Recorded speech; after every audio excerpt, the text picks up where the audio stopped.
Rappelez-vous de cet homme qui faisait partie des Tamim, qui était le chef de la tribu.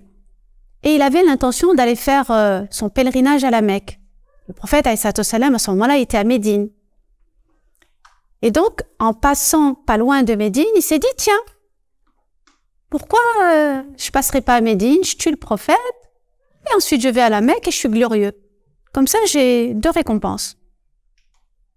Donc, il va à Médine, les compagnons le voient avec une épée, ils savent qui il est, ils se disent, non, c'est pas normal. Il l'attrape, il l'emmène au prophète, alayhi salatu wassalam. Et là, il dit au prophète qu'il voulait le tuer. Ils le mettent prisonnier, ils le laissent au poteau de la mosquée pendant 3 jours. Pendant 3 jours, le prophète, alayhi salatu wassalam, il va aller lui parler après chaque prière. Il va lui parler et il s'en va. Et bien sûr, le prophète, alayhi salatu wassalam, il dit à ses compagnons, vous le traitez correctement, vous lui donnez à manger à sa faim et vous lui donnez de la bonne nourriture. Sur les compagnons, ils comprennent pas. Mais le prophète, alayhi salatu il sait. 3 jours après, le prophète, alayhi salatu wassalam, il leur dit, libérez-le. Libérez-le. Il le libère, il s'en va. Il reste quelque temps à l'extérieur, il revient. Et les compagnons, ils disent, non, tu veux quoi? Il dit, non, emmenez-moi voir le prophète. Il va au devant du prophète, alayhi salatu wassalam, et là, il lui dit, Ashhadu an la ilaha illallah wa ashhadu anna Muhammad Rasulullah. Là, ils lui ont posé la question, il lui dit, mais pourquoi tu l'as pas fait avant? Il a dit, parce que si je l'avais fait avant, pendant que j'étais prisonnier, vous auriez pensé que je l'avais fait pour sauver ma peau.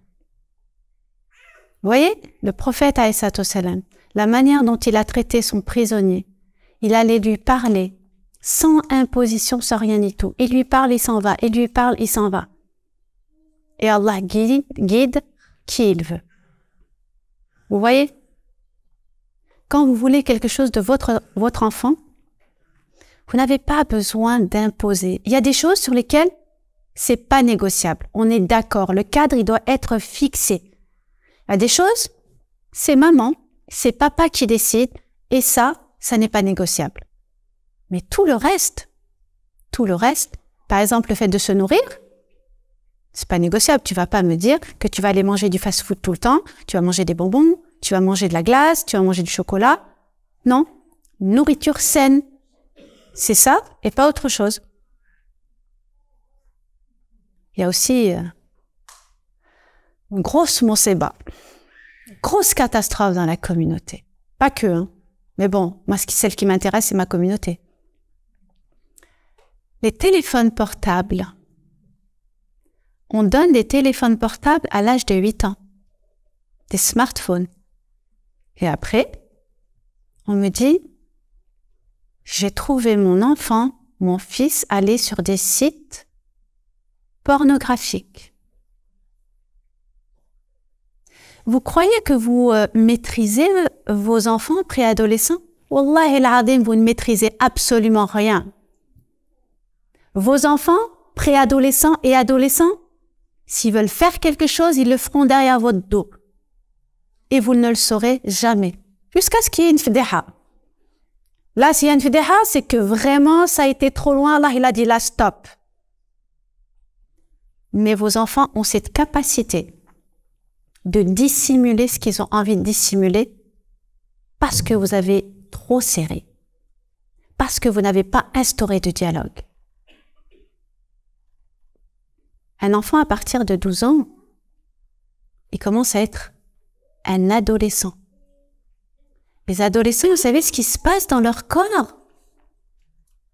Vous savez ce qui se passe dans leur corps? Dans leur corps, c'est les hormones sexuelles qui commencent. Et ça les bouleverse complètement. Leur corps change. Ils se trouvent moches. Mais moches. Vous vous dites, non! T'es beau comme tout. T'es belle comme tout. Oui, mais vous êtes sa mère. Vous êtes sa mère. Lui, il a des boutons partout. Mais non, t'es beau, mon fils. Mais c'est bien qu'il est pas beau. Il sait bien, ils sont mal dans leur peau. Ils sont très mal dans leur peau. Eux, ce qu'ils ont besoin, ils ont juste besoin que vous les écoutiez. Ils sont tellement mal que vous allez avoir l'impression qu'ils s'éloignent de vous. Ils s'éloignent pas de vous. Parce que c'est le moment où ils ont besoin du groupe pour exister. Donc vous êtes là, ils savent que vous êtes là. Maintenant, ils ont besoin de faire leurs preuves avec les autres. Ils ont besoin d'être acceptés par le groupe. Et c'est à ce moment-là qu'il peut y avoir des dangers. Comme ils ont besoin d'être acceptés par le groupe, s'ils tombent sur un mauvais groupe, alors oui, ils risquent de vraiment avoir de très mauvaises fréquentations. Et donc, ça va se répercuter avec ses comportements à la maison. La manière dont il va s'adresser avec vous, que ce soit la fille ou le garçon.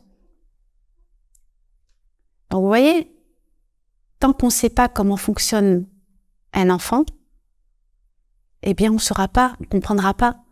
Pourquoi il est comme ça? Pourquoi il s'énerve? Pourquoi il casse? Pourquoi il me répond comme ça? Tu comprends rien, non? Ça va. Va ou pas? Voilà. Ça va. De toute façon, tu comprends rien du tout. Tu sais pas ce que je vis.